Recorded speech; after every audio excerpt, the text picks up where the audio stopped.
You've probably felt it recently, right? That weird, almost unexplainable shift in your digital life. A sense that your feeds are getting more cluttered, definitely less reliable, and honestly, just bizarre. Well, today we're diving deep into an investigation of the invisible machinery and, more importantly, the profound ethical costs of generative AI. In this explainer, we're going to break down exactly what is happening to our shared digital world. We'll be looking at the source material that exposes the staggering scale of all this automation, the economic incentives driving it, and perhaps most shockingly, the very real human labor that is secretly powering this entire system. So it really begs a massive, kind of terrifying question. Has the internet actually died, completely unnoticed by us? I mean, think about your own scrolling habits for a second. Think about the platforms you open up every single day. Are you noticing a lot more vapid, clearly machine-generated content? Just meaningless media and these weird networks of fake friends? There are researchers and activists out there right now arguing that the internet, which used to be this incredible shared space for genuine human knowledge, right up there with the printing press, is actively drowning. It's a really visceral decline. It feels like we're just sinking into this endless abyss of automated noise.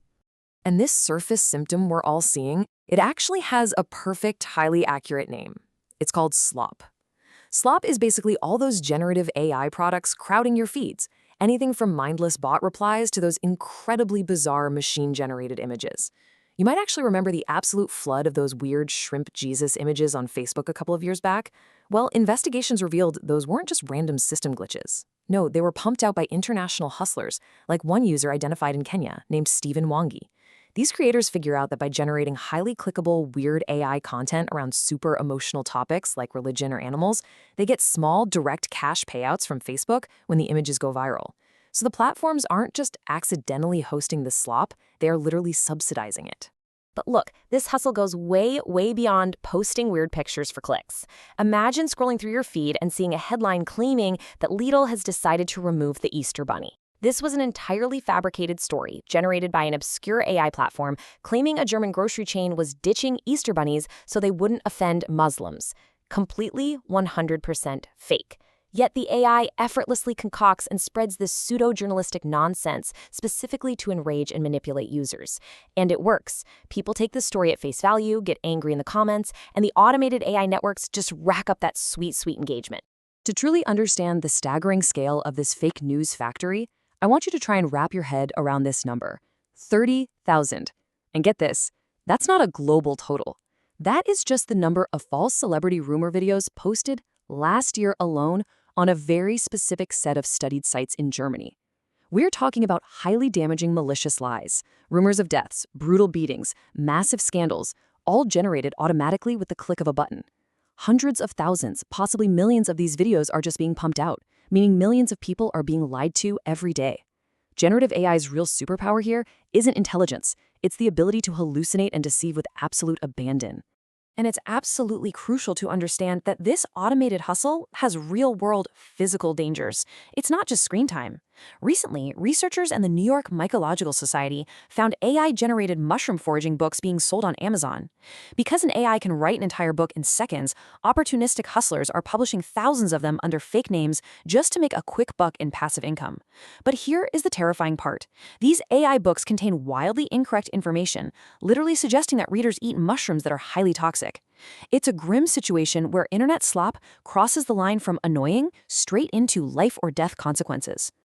The science fiction author and internet activist Cory Doctorow has a brilliant way of explaining the systemic engine behind all of this. He calls it platform decay, and it happens in these highly predictable steps.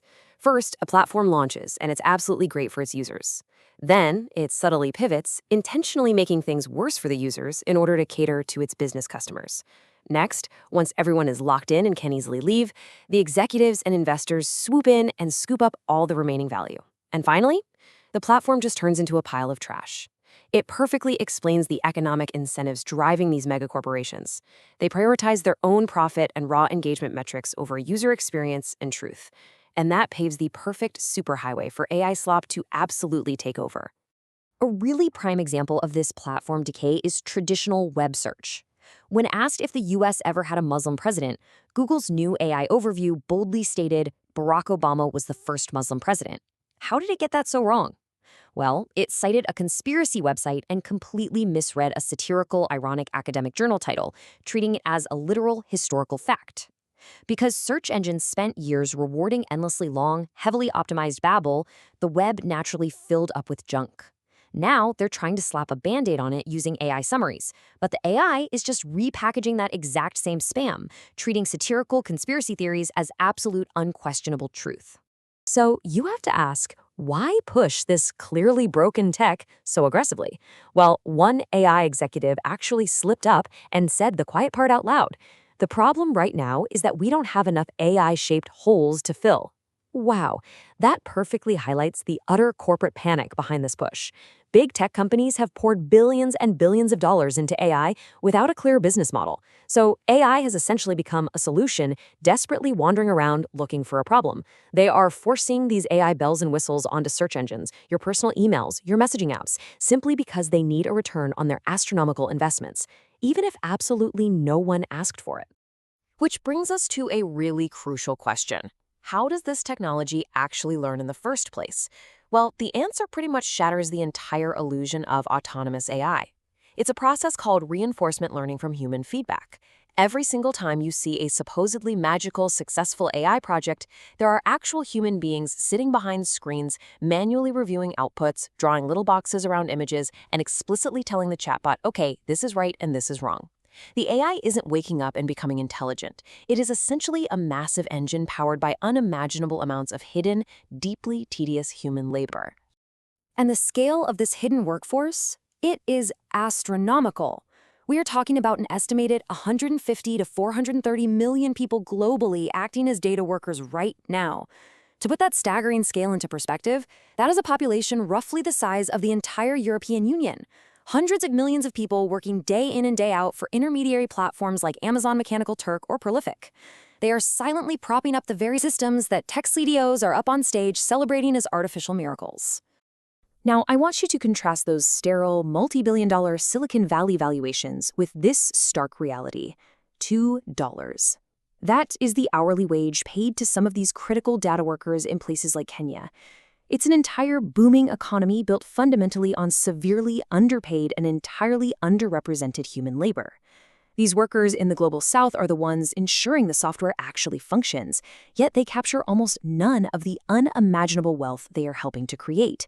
It's exploitation, plain and simple. And the cost isn't just financial either. It's a deep, lasting psychological toll. Listen to this devastating testimony from a data worker in Kenya who was working for a company called SummaSource. To train the AI to recognize horrific images so it can filter out the worst of the internet for the rest of us, workers are force-fed highly graphic content. They literally have to zoom in on dead bodies, tracing polygons around deep wounds and bullet wounds just to categorize them.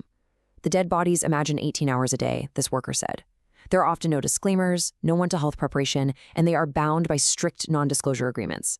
It is immense psychological trauma inflicted on a highly vulnerable workforce, all just to feed the algorithm.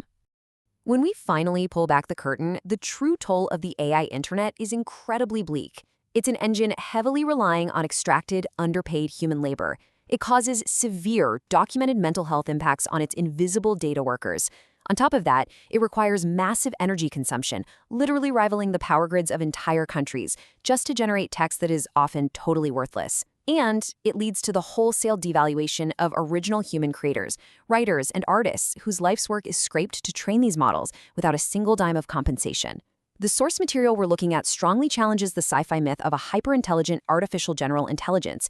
Instead, it frames it as a profound environmental and human catastrophe in the making.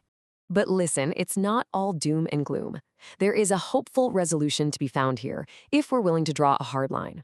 On one side, we have the AI internet, completely characterized by slop, widespread fraud, and an engine of exploitation that deliberately distances us from original sources.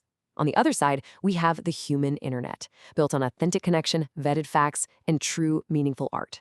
As the legendary singer and poet Nick Cave so beautifully argued in our source material, a machine like ChatGPT has no inner being. It hasn't suffered, it hasn't endured anything, it cannot create a shared transcendent experience for us. The true value of the internet and art itself lies entirely in irreplaceable human authenticity. Which leaves us with one final, deeply provocative question. Will we just surrender to the endless scroll of machine slop, or will we purposefully retreat to reclaim the human internet? Honestly, as these major platforms decay, we're already seeing a shift. People are actively retreating into smaller, tight-knit communities, group chats, Discord servers, niche forums, places where they actually know they are talking to real, verified humans. So what will you choose for your digital environment? Thank you so much for joining me for this investigation today. I really hope this structured look at the data gives you a powerful new lens on the technology currently shaping our world. Stay curious and keep asking questions.